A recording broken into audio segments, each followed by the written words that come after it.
Episode 10-এর আমরা শুরুতে দেখতে পেলাম সুবাকি আর ও এখনো পর্যন্ত ফাইট করে যাচ্ছে। ওরা দুজনে একে অপরকে লাথি ঘুষি মেরেই যাচ্ছিল, দুজনেই কোনো কম ছিল না। তখনই আমরা দেখতে পেলাম যে ওদের লিডারটা সুবাকির মুখে প্রচুর জোরে একটা ঘুষি মেরে দেয়। আমরা দেখলাম যে সুবাকির মুখ থেকে অনেক বেশি রক্ত বেরোচ্ছিল। তখনই সুবাকি বলছিল যে সিজুকা সমস্ত জিনিসে ভয় পেয়ে যায়, তাই জন্য ও অনেক জিনিসে গড়বড় করে দেয়, কিন্তু ও মন থেকে প্রচুরই ভালো। আর ওর সামনে যিনি মুশকিলের পাহাড়ও দাঁড়িয়ে পড়ে, কিন্তু তাও ও তার মোকাবেলা করে। ওর হার্ড ওয়ার্কিং দেখে আমি প্রচুর মোটিভেট হই। ও এমন একজন যাকে ওরা প্রচুর ভালোবাসে, আর তুই ওকে ওদের কাছ থেকে ছিনিয়ে নিতে চাইছিস। এইটা বলার পর আবার ওরা ফাইট করতে শুরু করে দেয়। তখনই সুজুরি বলছিল যে আরে চুপ কর, বহুত বক করে নিয়েছিস। এইটা বলার পর ও সুবাকি চুল ধরে নেয়, তারপরে ওর মুখে প্রচুর জোরে একটা ঘুষি মারে। তখনই সুবাকি বলছিল যে আমরা যাকে ভালোবাসি তাকে যদি তুই কারিয়ে নিস, তার কাছে এই কষ্টটা প্রচুর সামান্য। আমরা দেখলাম যে এই কথাটা শোনার পর সুজুরি প্রচুর অবাক হয়ে যায়। তারপর আমরা সুবাকি দেখতে এলাম ও ওকে প্রচুর জোরে লাথি মেরে জমিয়ে পটকে দেয়। এটা দেখার পর সুজুরির টিম মেম্বাররা ওকে প্রোটেক্ট করার জন্য এগিয়ে যাচ্ছিল। তখন এই সুজুরি নিজের হাতকে দাঁড় করিয়ে বলছিল যে আমাকে নিয়ে টেনশন করো না, আমি ঠিক আছি। তখনই আমরা সাকুরাকে দেখতে এলাম, ও বলছিল যেখানে হচ্ছেটা কি, এরা তো ওরাই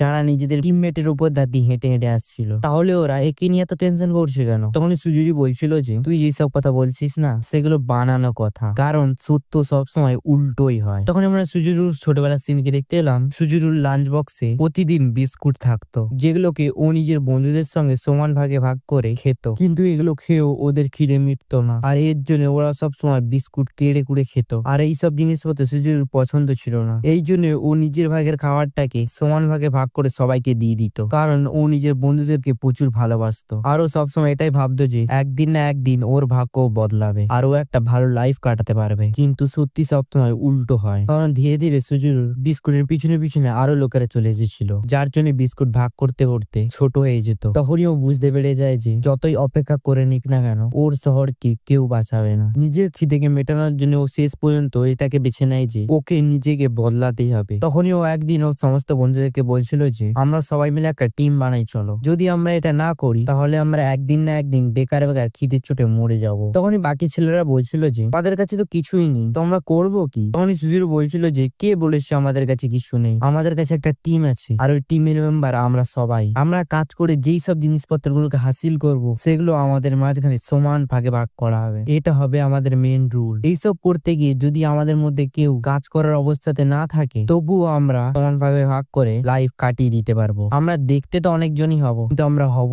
এক, আমার উপর ভরসা করো বন্ধুরা। সেই দিন থেকে সুজুরি নিজের মেম্বারদেরকে নিয়ে যে কোনো কাজ করতে শুরু করে দেয়, শুধু পয়সার জন্য। আর ধীরে ধীরে এইসব করতে করতে ওদের গ্যাং প্রচুর বড় হয়ে যায়, আরো এইসব জিনিসপত্র নিয়ে প্রচুর খুশি ছিল, কারণ এইসব করে ও আর ওর বন্ধুদের খিদে মিটে যেত, আর ওরা সবাই প্রচুর ভালো বন্ধু।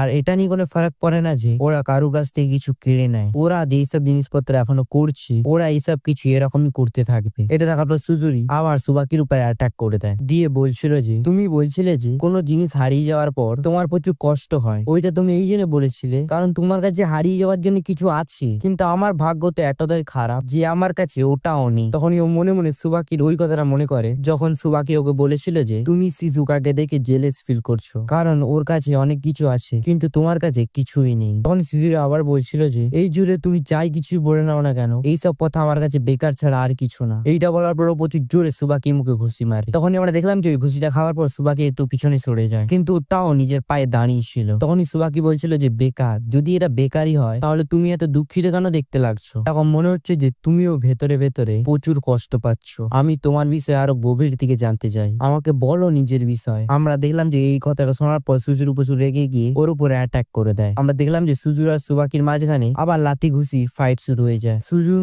বাকি টিম মেম্বাররা বলছিল যে কখনোই আমি সুজুরুকে একদম লেগে থাকতে দেখিনি। নীলে বলছিল যে এর ভেতরে কিছু না কিছু তো চেঞ্জ হয়েছে। তখনই সাকুরা মনে মনে উমেমিয়ার একটা কথা মনে করছিল, যেখানে উমেমিয়া এই কথাটা বলছিল যে সাকুরা, লড়াই শুধু একটা লড়াই নয়, ওর সাহায্যে আমরা লোকেদের সঙ্গে কথাও বলতে পারি। তখনই সাকুরা আবার মনে মনে ভাবছিল যে সুবাকি সানও এরকম করতে পারে, ফাইট করতে করতে লোকেদের সঙ্গে কথা বলা। তখনই শুধুই প্রচুর রেগে গিয়ে বলছিল যে তুমি কি বলতে চাইছো যে আমি ভেতরে ভেতরে প্রচুর কষ্ট পাচ্ছি? তুমি আমার বিষয়ে কিছুই জানো না, তাহলে তুমি কি করে জানতে পারবে ওদের বিষয় যাদের কাছে কিছু নেই? তখনই সুবাকি বলছিল যে আমি কি করে জানবো? হ্যাঁ অবশ্যই আমি এটা জানি না, কিন্তু তুমিও তো আমার বিষয়ে কিছুই জানো না, তাই না? আমরা আলাদা আলাদা জায়গায় মানুষ হয়েছি, আমাদের ভাবনা চিন্তাও আলাদা আলাদা। এটা তো প্রচুর কমন কথা যে কোনো মানুষ একে অপরকে কখনোই বুঝতে পারবে না, কিন্তু তুমি সবাইকে যতটাই কঠোর দেখাও না কেন, কিন্তু তোমাকে দেখে যে কেউ বলে দেবে যে তুমি প্রচুর কষ্টে আছো, কিন্তু তার মানে এটা নয় যে তুমি কোনো জিনিসকে জবরদস্তি কেড়ে নেবে, আর এই জন্য এবারে আমি তোমাকে হারাবো। আমরা দেখলাম যে সুজুরি এবারে রেগে গিয়ে পাগল হয়ে গেছিল,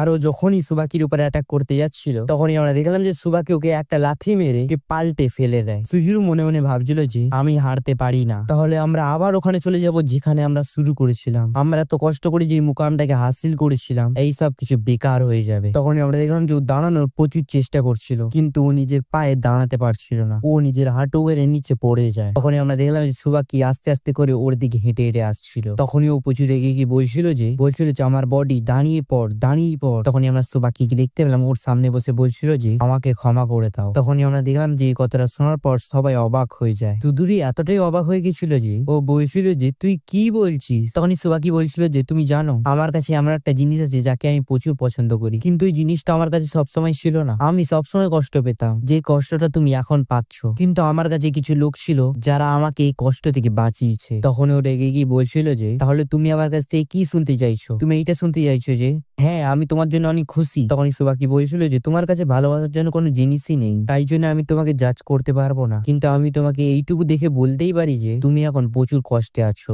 যেরকম আমি একদিন ছিলাম। এই জন্য আমি তোমার হেল্প করতে চাই। এমন কোন জিনিস আছে যাতে আমি তোমার হেল্প করতে পারবো? আমরা দেখলাম যে এই কথাটা শোনার পর সুজুরুর সমস্ত মেম্বাররা প্রচুর অবাক হয়ে যায়, আর আমরা এদিকে শিজোকাকে দেখতে পেলাম ও প্রচুর কাঁদছিল। আমরা দেখলাম যে সেরু বলছিল যে সত্যিকারের আমাদের ক্যাপ্টেন প্রচুর ভালো। আমরা দেখলাম যে সুজুরু প্রচুর অবাক হয়ে বলছিল যে তুই বলতে কি চাইছিস? তখনই সুবাকি বলছিল যে তুমি এই জন্য দুঃখিত কারণ তোমার কাছে কিছু নেই, এর মানে তুমি কিছু চাও তাই না? এমন কোন জিনিস আছে যেটাকে তুমি পছন্দ করো? এমন কোন জিনিস আছে যেটা তুমি করতে চাও? তুমি যেটাই চাও না কেন আমি তোমার জন্য সেটাকে পূরণ করব। তখন আমরা সুজুরুকে দেখতে পেলাম ও প্রচুর রেগে গিয়ে নিজের হাতটাকে ছাড়িয়ে বলছিল যে আমি তোমাকে প্রথমেই বলেছিলাম তুমি যেই সব বেকার কথা বলছো সেগুলো বেকার ছাড়া আর কিছু না। আমাকে তো তুমি বাঁচিয়ে নেবে, কিন্তু আমার বন্ধুদের কি হবে? আমাদের মতো লোকের জন্য কোনো কাজ বেঁচেই নেই, আমরা শুধু না খেয়ে দিয়ে মরে যাব। আমি ওই জিনিসটাকে কেন পাবো যেটাকে আমি পেতে চাই? তখনই আমরা দেখলাম যে কাঞ্জি বলছিল যে আরে ইয়ার আমার এক্ষুনি মনে পড়েছে, আমার বস বলেছিল যে বাড়ি কাজ করার জন্য কিছু মেম্বার দরকার। তখনই আমরা দেখলাম যে এই কথাটা শোনার পর সিজুরুর মেম্বাররা অবাক হয়ে যায়। তখনই আমরা দেখলাম যে রোপ্পো ইজিচার বাকি সমস্ত লোকেরা বলছিল যে হ্যাঁ আমাদের কাছেও অনেক কাজ আছে, আর ওই কাজগুলো করার জন্য আমাদেরও কিছু লোকের দরকার আছে। আরো কিছু বুঝতেই পারছিল না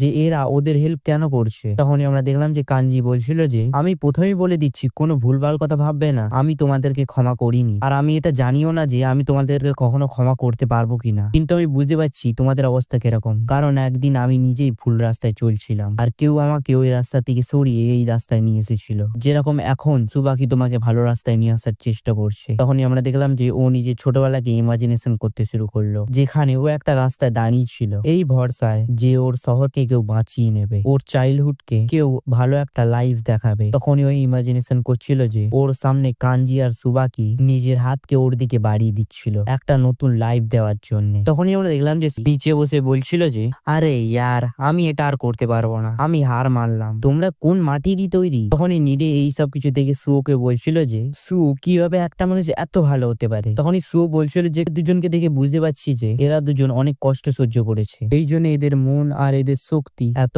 বড় আর এত বেশি। তখনই আমরা দেখলাম যে সুজুরি ও যেরকম সেরকম করে নিজের পায়ে দাঁড়ানোর চেষ্টা করছিল। তখনই আমরা দেখলাম যে সুবাকি আর কাঞ্জি মিলে অনেক টেনশন করছিল। তখনই সুজুরি বলছিল যে আমার নাম হলো সুজুরি। তখনই সুবাকি আর কাঞ্জি ওর সামনে নিজেদেরকে ইন্ট্রোডিউস করে। তখনই সুজুরি বলছিল যে তোমরা কিছুক্ষণের জন্য ওয়েট করো, আমি আমার বন্ধুদের সঙ্গে এই বিষয়ে কথা বলছি। তখনই সুজুরি নিজের বন্ধুদের দিকে তাকিয়ে বলছিল যে আমরা সবাই মিলে একটা কুকিকে নিয়ে কাড়াকাড়ি করতাম, আর আমি এই জিনিসটাকে বদলাতে চাইতাম, এমন বদলাতে চাইতাম এই জিনিসটা আমাদের পেট ভর্তি করতে পারতো, ওর জন্য আমাদের যা কিছু করতে হোক না কেন ওইটা আমরা করব, আর এইসব জিনিস করার জন্য আমি তোমাদেরকে ফোর্স করেছিলাম, কিন্তু তখন আমি এটা জানতাম যে এটা একটা ভুল ডিসিশন, কিন্তু আমি তাও চোখ বন্ধ করে এইসব জিনিসপত্র করেছিলাম, কারণ তখন আমি আর অন্য কোনো রাস্তা খুঁজে বের করার চেষ্টাই করিনি। বন্ধুরা আমাকে ক্ষমা করে দাও, কিন্তু আমার এখনো মনে হয় যে আমি আমাদের জন্য আলাদা রাস্তা খুঁজে বের করানোর জন্য সক্ষম নয়, তাই জন্য আমি ওই রাস্তায় চলতে চাই যেই রাস্তা আমাকে এরা দেখিয়েছে। আমি জানি আমি আবার নিজের ইচ্ছা তোমাদের উপর জোর জবরদস্তি চাপাচ্ছি, কিন্তু আমি তাও তোমাদের কাছ থেকে এটা জানতে চাই তোমরা কি আমার সঙ্গে জয়েন হতে চাও, কারণ আমি এখনো তোমাদের সঙ্গে থাকতে চাই। তখনই ওদের মাঝখান দিয়ে একজন বলছিল যে আরে এরকম ভাবে বলছিস কেন? যদি প্রথম থেকেই তুই আমাদেরকে গাইড না করতিস তাহলে আমরা অনেক আগেই খিদের চোটে মরে যেতাম, আমরা হয়তো দেখতে অনেক লোক কিন্তু আমরা একজন। আমরা দেখলাম যে এই কথাটা শোনার পর সুজি প্রচুর অবাক হয়ে যায়, তার সাথে সাথে খুশিও হয়। সুজির বাকি মেম্বাররা বলছিল যে আরে আমরা বলে তো দিয়েছি, কিন্তু আমরা এই কাজগুলো করতে পারবো তো? তখনই কাঞ্জি বলছিল যে আরে তোমরা পাগল হয়ে গেছো নাকি? প্রথম প্রথম কাজ করতে গিয়ে সবাই গড়বড় করে। সবাই যদি পারফেক্ট কাজ করতে থাকে তাহলে আমাদের কাজ কবেই বন্ধ হয়ে যেত। তখনই সুবাকি বলছিল যে সুজুরি, আরে ইয়ার তুই তো আমাকে মিথ্যে কথা বলেছিস, কারণ তোর কাছে তো প্রথম থেকে অনেক কিছু আছে। তখনই আমরা দেখলাম যে শিজুকা আর কাঞ্জি দুজন মিলে একে অপরের পাশে দাঁড়িয়েছিল, যেখানে কাঞ্জি বলছিল যে তুমি ঠিক আছো তো। তখনই আমরা দেখলাম যে পিছন দাদি সুবাকি এসে ওকে ধাক্কা মেরে বলছিল যে শিজুকা তুমি জানো তুমি কি করেছো? তুমি রোগ পুইজার ইমোশন গুলোকে নিজের পা দিয়ে কুচলে দিয়েছো। কাঞ্জি যখনই সুবাকিকে শান্ত করতে যাচ্ছিল তখনই সুবাকি প্রচুর রেগে গিয়ে বলছিল যে কাঞ্জি তুই চুপ কর। শিজুকা আমি জানি যে তুমি কাঞ্জি আর বাকি লোকেদের প্রচুর চিন্তা করো, আর আমি এটাও জানি যে তুমি এদের জন্য বোঝা হতে চাইছো না, কিন্তু কাঞ্জি আর বাকি সবাই তোমার জন্য অতটাই টেনশন করে যতটা তুমি ওদের জন্য করো। ওরাও তোমার ফিলিংস এর বিষয় জানে যে তুমি ওদেরকে কতটা পছন্দ করো, তোমার এখানে থাকতে কত ভালো লাগে। এই জন্য ওরা নিজের জীবনকে হাতে রেখে তোমার এই ফিলিংস থেকে প্রোটেক্ট করার জন্য এত লড়াই করছিল। এমনকি সাকুরা, নিরে আর সুও তোমার জন্য ফাইট করছিল। আর এত কিছু করার পর তুমি এই ডিসিশন নিলে যে তুমি নিজেকে স্যাক্রিফাইস করবে। শিজুকা তুমি এই ডিসিশনটা নিয়ে এখানকার সবাই ইনসাল্ট করেছো। তখনই আমরা দেখলাম যে কাঞ্জি এইসব কথা রফা দফা করতে বলছিল। আর একটু থামো ইয়ার, ফাইট থেমে গেছে, কথা চলে গেছে, শান্ত হয়ে যাও। তখনই আমরা দেখলাম যে শিজুকা বলছিল যে না, সুবাকি-সান একদম ঠিক বলেছে। সাকুরাও আমাকে কিছুক্ষণ আগে এই কথাটাই বোঝাচ্ছিল। আমি তোমাদের উপর ভরসা না করে প্রচুর বড় একটা ভুল কাজ করেছি, প্লিজ সুবাকি আমাকে ক্ষমা করে দাও। তখনই সুবাকি বলছিল যে তুমি এইসব কথা আমাকে কেন বলনি? আমার প্রথম থেকে সন্দেহ ছিল যে তুমি আমার কাছ থেকে কিছু না কিছু লুকাচ্ছ, কিন্তু তাও তোমার কাছ থেকে আমি এইসব কথা জিজ্ঞেস করিনি, কারণ আমার এটা মনে হয়েছিল যে যখন তুমি প্রচুর বড় বিপদে পড়বে তখন তুমি নিজে এসে আমাকে এই কথাটা বলবে। যদি তুমি আমাকে একবার বলতে এই কথাটা, তাহলে আমি খুশি খুশি তোমার হেল্প করতে চলে আসতাম। যদি তুমি এই জিনিসটা আবার রিপিট করো না তাহলে আমি তোমার উপর প্রচুর রেগে যাব, ঠিক আছে না? আমি তোমাকে প্রচুর ভালোবাসি, যতটা তুমি ভাবতেও পারবে না। তখনই আমরা দেখলাম যে শিজুকা কাঁদতে শুরু করে দেয় আর ক্ষমা চাইতে শুরু করে দেয়। তখনই আমরা সুবাকিকে দেখতে পেলাম ও আবার নিজের নর্মাল মুডে ফিরে আসে আর বলছিল যে আরে ইয়ার আজকের অনেক এনার্জি লস হয়ে গেছে, চলো চলো দুঃখের সময় শেষ, এবার কাঞ্জি তুই তাড়ি করে যা আর এই মেয়েটার সঙ্গে ডেট কর। আমরা দেখলাম যে এই কথাটা শোনার পর কাঞ্জি আর শিজুকা প্রচুর লজ্জা পাচ্ছিল। তখনই কাঞ্জি বলছিল যে আবে ওয়ে যা মুখে আসে তাই বলে যাচ্ছিস। তারপর আমরা দেখলাম যে এই কথাটা শোনার পর সবাই হাসতে শুরু করে দেয়। তখনই সুও যখন পিছনে ঘুরে দেখে তখনই আমরা সাকুরাকে দেখতে পেলাম ও একদম নর্মাল ছিল। আর এইসব কিছু দেখার পর সবাই অবাক হয়ে যায়, কারণ রোমান্টিক কথা শোনার পরেও সাকুরার গাল লাল হয়নি। তারপরে সাকুরা বলছিল যে আমার শুধু তোমাদের ফাইট করার স্টাইলটা পছন্দ হয়নি। তখনই আমরা দেখলাম যে কাঞ্জি ওর সামনে এসে বলছিল যে তুমি কি বলতে চাইছো সাকুরা? তখনই সাকুরা বলছিল যে তুমি এই কথাটা বলেছিলে না যে তোমরা যেত বা হারো এতে তোমাদের কোন ফারাক পড়ে না, চাইলে তোমরা যতটাই মার খেয়ে খেয়ে মরে যাও না কেন, কিন্তু তোমরা যাকে বাঁচাতে চাও তাকে যদি তোমরা বাঁচিয়ে নাও তাহলে চলে যাবে। প্রথমের দিকে আমারও এরকমই মনে হয়েছিল যে এটা একটা প্রচুর কুল ডায়লগ, কিন্তু যখন আমি লড়াইয়ের মাঠে নেমেছিলাম তখন আমি এটা বুঝতে পারলাম আমি এই জিনিসটাকে কখনোই মানতে পারবো না যে আমার সামনে আমার বন্ধুদেরকে মার খেতে দেখবো। হ্যাঁ আমি জানি এর কোনো গ্যারান্টি নেই যে আমরা জিতবো, কিন্তু তার মানে এটা নয় যে আমি আমার বন্ধুদেরকে বাঁচাবো না। তখনই আমরা দেখলাম যে এই কথাটা সবাই হাসতে শুরু করে দেয়। তখনই সাকুরা বলছিল যে তোমাদের কি আমাকে দেখে জোকার মনে হচ্ছে? তখনই কাঞ্জি বলছিল যে না না, তুই কোনো ভুল কথা বলিসনি, আর এই কথাটাই সবসময় মেনে চলবি। হ্যাঁ তুই এটা ঠিক কথা বলেছিস, নিজের বন্ধুদের নিজের চোখের সামনে মার খেতে দেখে ভালো লাগে না, কিন্তু আমি নিজের চোখকে বন্ধ করা শিখে নিয়েছি। তুমি যেই কথাটা বলেছো সেটা স্বপ্নেই হয়, কিন্তু তুমি যদি এই কথাটাকে সত্যি করতে পারো তাহলে তার থেকে ভালো আর কিছু হতেই পারে না। এই জন্য তুমি যেটা ভাবছো সেটা ভাবতে থাকো। যদি তোমার মতো স্ট্রং আর স্টাইলিশ ছেলে এইসব কথা ভাবে তাহলে তুমি একদিন ওই জায়গায় পৌঁছে যাবে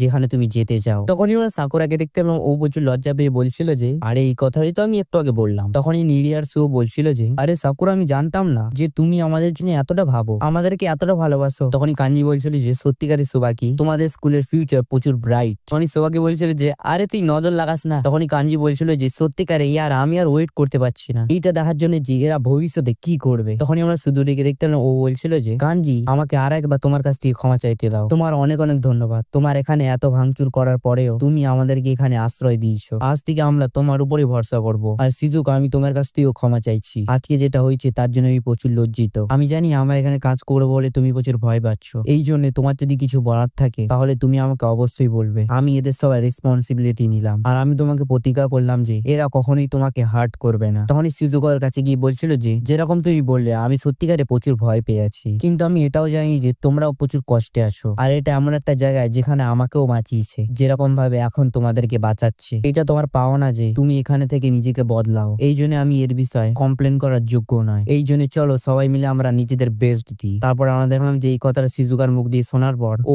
আবার ওর কাছ থেকে ক্ষমা চায় আর ওকে থ্যাংক ইউ বলে। তখনই কাঞ্জি বলছিল যে আরে তোমরা ঠিক থাকবে তো, কারণ তোমরা যে সুপারিটা নিয়েছো সেটা তো তোমরা কমপ্লিট করোনি। তখনই শিজুর বলছিল যে কোনো টেনশন নেই, আমি এর বিষয়ে কিছু করে নেবো। বানাবো। তখনই আমরা দেখলাম যে ওখানে আরো একটা বান্দা চলে আসে, তার নাম হলো ফ্র্যাঙ্কি, আর যে এপিসোড 3 তে এসেছিল। আরো বলছিল যে অনেক কথা হয়ে গেছে, তোমাদের মতন আনাড়িদের কথা কে শুনবে, তোমাদের একটা কাজ দেওয়া হয়েছে আর তোমরা ওই কাজটা কমপ্লিটই করোনি। সত্যিকারে ইয়ার লোককে বাঁচতে আমি প্রচুর বেকার। কিন্তু আমার মনে হচ্ছে ফিউরিনের মধ্যে প্রচুর ভালো ভালো তাসের কার্ড চলে এসেছে। পাকোড়া মনে মনে ভাবছিল যে এ কি করে জানলো যে আমরা ফিউরিন থেকে, কারণ আমরা তো আমাদের ড্রেসও পরিনি। তখনই সুবাকি ভয় পেয়ে বলছিল যে তুই এখানে কি করছিস ফ্র্যাঙ্কি। তখনই ফ্র্যাঙ্কি বলছিল যে আবে চুপ কর, আমি যেখানে চাইবো সেখানেই যাব, আর প্রথম থেকে আমি এরকমই করতে করতে আসছি। যেখানে আমি এন্টারটেইনড হব আর যেখানে আমার মজা আসবে সেখানেই আমি যাব।